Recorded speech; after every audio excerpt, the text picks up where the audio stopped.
महेश अपने माता पिता का इकलौता पुत्र है। महेश ने वाणिज्य वर्ग में इंदिरा गांधी विश्वविद्यालय से स्नातक किया। स्नातक की पढ़ाई पूरी करने के बाद महेश को मुंबई में एक बड़ी कृषि फर्म में मार्केटिंग डिवीजन में नौकरी मिल गई। अपनी नौकरी की प्रकृति के कारण महेश अक्सर यात्रा करते रहते हैं। महेश को विभिन्न कृषि वस्तुओं की डिलीवरी के लिए उत्तर भारत के विभिन्न हिस्सों में यात्रा करनी पड़ती है। भारत भर में यात्रा करने के कारण महेश को अपनी नौकरी पसंद है। वह आमतौर पर एक निकॉन कैमरा रखता है और प्रकृति की विभिन्न तस्वीरें शूट करता है और अपनी यात्रा के दौरान विभिन्न समुदाय और उनकी संस्कृति के वीडियो लेता है। महेश को लिखना पसंद है। एक दिन वो मुंबई से गुवाहाटी जाने के लिए द्वितीय श्रेणी के स्लीपर बोगी में ट्रेन में सवार हुआ। ट्रेन जबलपुर रेलवे स्टेशन से गुजर रही थी। अचानक लगभग 18 साल की एक लड़की मीना ट्रेन में चढ़ी। महेश उस लड़की को बहुत ध्यान से देख रहा था। उसने बहुत ही सामान्य कपड़े पहने हुए थे और उसके पास सिर्फ एक छोटा सा हैंडबैग था। वह ट्रेन में बैठने के लिए जगह ढूंढ रही थी। चूंकि इस बोगी में बहुत अधिक यात्री नहीं थे, मीना अंततः अपने लिए एक खिड़की ढूंढने में सफल रही। बैठने के बाद मीना चारों ओर देखने लगी कि वो किसी को ढूंढ रही है।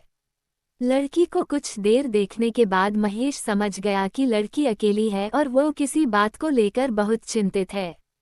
लड़की बोगी के आगे और पीछे के दरवाजे में बहुत बार देख रही थी क्योंकि वह किसी के आने का इंतजार कर रही थी। कुछ देर बाद टिकट कलेक्टर बोगी में दाखिल हुआ और लड़की टिकट कलेक्टर को देखकर बहुत दुखी हुई। जब टिकट कलेक्टर ने उससे टिकट मांगा तो वह कुछ नहीं बोल पाए और रोने लगी और कहने लगी कि उसके पास टिकट खरीदने के लिए पैसे नहीं हैं और वह बहुत असहाय है। टिकट कलेक्टर ने उसे बहुत डांटा और कहा कि उसे टिकट के पैसे देने चाहिए, नहीं तो रेल पुलिस उसे पकड़ लेगी। वह बिना कुछ बोले उसे बहुत असहाय भाव से देख रहा था। लड़की को इस हालत में देखकर महेश बहुत दुखी हुआ और उसने टिकट कलेक्टर को लड़की के टिकट के लिए 500 रुपये दे दिए। मीना इस बात से बहुत खुश हुई और उसने कहा कि जब सही समय आएगा तो वह पैसे लौटा देगी। महेश ने मीना से पूछा कि वह कहाँ जा रही थी। मीना ने उसे बताया कि वह मध्य प्रदेश के एक छोटे से स्थान कटनी में अपने घर जा रही थी क्योंकि उसकी मां की दुर्घटना में मृत्यु हो गई थी। वह मुंबई के सरकारी स्कूल में पढ़ती थी। चूंकि स्थिति इतनी अचानक थी कि वह टिकट खरीदने के लिए पर्याप्त पैसे का प्रबंध नहीं कर सकती थी। महेश ने मीना से उसके पिता के बारे में पूछा। मीना ने उसे उत्तर दिया कि उसके पिता नहीं हैं और वह अपनी मां की इकलौती बेटी है। महेश मीना की अधिक मदद करना चाहता था, इसलिए उसने उसे 5,000 रुपये दिए और अपना पता और फ़ोन नंबर दिया और उससे कहा कि जब वह पैसे वापस करने में सक्षम हो जाए तो उसे वापस कर देना। मीना कुछ देर तक अपनी गहरी भूरी आंखों से उसे देखती रही। उसकी आंखें महेश को कई बातें बता रही थीं। क्योंकि मीना एक जवान और अकेली लड़की थी, महेश उसे ज्यादा परेशान नहीं करना चाहता था क्योंकि दूसरे लोग उन्हें देख लेंगे, इसलिए महेश उसे छोड़कर अपने घर वापस चला गया। मीना और महेश दोनों एक दूसरे को कुछ देर तक देखते रहते हैं और दोनों एक दूसरे को और जानना चाहते हैं, लेकिन परिस्थितियां उन्हें इसकी अनुमति नहीं देती। कुछ देर बाद मीना का स्टेशन आ गया और मीना नीचे जा रही थी। महेश मीना को नीचे उतरते हुए देख रहा था। घर पहुंचकर मीना ने अपनी मां का अंतिम संस्कार किया। अगले ही दिन मीना ने महेश को फोन किया और बताया कि उसकी वजह से वह समय पर अपने घर पहुंच पाए और अपनी मां को आखिरी बार देख पाए। उसने ये भी बताया कि उसे उसके जैसा आदमी कभी नहीं मिला और वो उसे हमेशा अपने जीवन के सबसे अच्छे शुभचिंतक के रूप में याद रखेगी। उसने ये भी बताया कि एक दिन उसे उससे मिलना होगा और पैसे लौटाने होंगे। उस दिन से महेश जब भी ट्रेन से यात्रा करता है तो वह हर जगह मीना को ढूंढता है। कई बार वह मीना के घर कटनी जाना चाहता है, लेकिन वह बहुत शर्मीला लड़का है, इसलिए वह कभी वहां जाने की हिम्मत नहीं करता।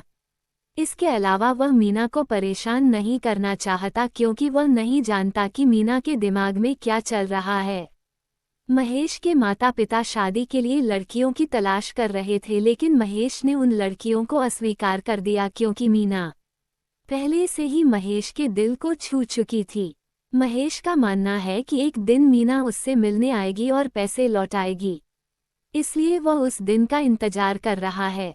समय बीतता जा रहा है। मीना ने मुंबई से अपनी ग्रेजुएशन भी पूरी कर ली है। महेश द्वारा दिए गए 5,000 रुपयों ने मीना की जिंदगी पूरी तरह बदल दी। मीना हमेशा यही सोचती रहती है कि वो महेश को कैसे पैसे लौटाएगी। वो महेश की उन आँखों को कभी नहीं भूलती जो उसके मासूम दिल को इतनी गहराई से छूती हैं कि वो हमेशा यही सोचती रहती है कि उसने कितनी जल्दी उन पैसों का इंतजाम किया जो महेश ने उसे उसकी इमरजेंसी के दौरान दिए थे। दरअसल वह महेश से दोबारा मिलना चाहती है क्योंकि वह जल्द से जल्द पैसे कमाना चाहती है। बुद्धिमान लोगों ने कहा है कि यदि आप किसी चीज को दिल से चाहते हैं और लगातार उसके बारे में सोचते रहते हैं तथा आपकी मंशा शुद्ध है तो पूरा ब्रह्मांड आपकी इच्छा पूरी करने में आपकी मदद करने के लिए आता है। मीना और महेश दोनों के लिए ये सच था क्योंकि दोनों एक दूसरे से बहुत प्यार करते थे और उनका प्यार इतना पवित्र था कि भगवान की कृपा से मीना अपनी ग्रेजुएशन प्रथम श्रेणी में पूरी कर लेगी और साथ ही साथ मीना जबलपुर में महिला विद्यालय में शिक्षिका की नौकरी भी कर लेगी। मीना ने बहुत जल्दी 5,500 रुपये बचा लिए। तभी मीना महेश को फ़ोन करके बताती है कि वो उससे जबलपुर में मिलना चाहती है। मीना की आवाज़ सुनकर महेश उस दिन बहुत खुश होता है। महेश उसे जवाब देता है कि वह अगले रविवार को जबलपुर रेलवे स्टेशन पर आएगा, जहां वह उससे मिलेगा। अगले रविवार मीना जबलपुर रेलवे स्टेशन पहुंचती है और महेश की ट्रेन का इंतज़ार करती है, जो जबलपुर रेलवे स्टेशन पहुंचने वाली है। ट्रेन के उसी डिब्बे के पास खड़ी होती है जहां उसने महेश को पिछली बार छोड़ा था। 3 साल बाद महेश और मीना एक दूसरे से मिलते हैं। जब वे कुछ देर मिलते हैं तो कोई बात नहीं करते, हालांकि उनकी आंखें सब कुछ बयां कर रही होती हैं। मीना अपने बैग से पैसे निकालती है और महेश के हाथ पर रख देती है। महेश मीना का हाथ मजबूती से पकड़ता है और उससे कहता है कि वो मीना का हाथ हमेशा थामे रखना चाहता है। मीना हमेशा की तरह चुप है, लेकिन उसकी चुप्पी महेश को उसकी इजाज़त दे देती है। फिर महेश अपने माता पिता को फ़ोन करता है कि आखिरकार उसे अपनी जीवन साथी मिल गई है और वो उससे शादी करना चाहता है। महेश के माता पिता इस बात से सहमत हो जाते हैं।